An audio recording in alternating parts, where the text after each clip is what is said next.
എന്താ എന്റെ ഉദ്ദേശം?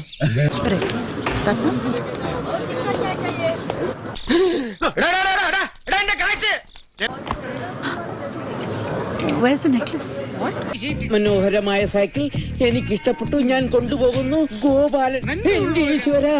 ജ്വല്ലറി കാണാനില്ല കേട്ടോ, ഷോപ്പിലുള്ള ജ്വല്ലറി കാണാനില്ല സർ. ഇനിയിപ്പൊ ഞാൻ എന്റെ ഭാര്യയോട് എന്തോ പറയും?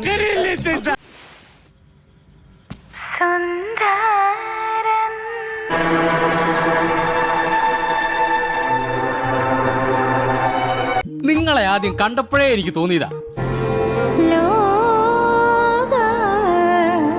ഹലോ,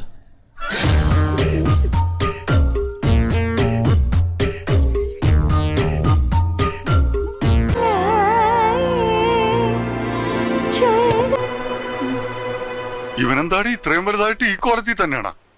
വലിയ നാണക്കാരനാ. ചേട്ടാ, മാലന്റെ കസ്റ്റഡിയിലുണ്ട്. മുഖം നോക്കാതെ കാര്യങ്ങൾ പറയുന്നുണ്ട്. വിഷമം തോന്നില്ല. വിലപേശൽ നടക്കില്ല. ഇതൊരു ബിസിനസ് മാത്രമാണ്. ബിസിനസ്സാ? അതെ, അത്രമാത്രം കഷ്ടപ്പെട്ടത് അടിച്ചുകൊണ്ടു.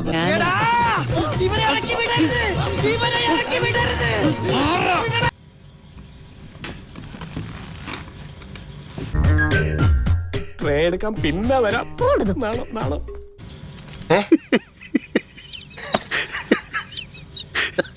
ദൈവമേ, അവൻ വന്ന ഈ ഗർഭം എന്റെ തലയിൽ കെട്ടിവെക്കും. ആരും കൊതിച്ചു പോകും. എനിക്ക് തന്നെ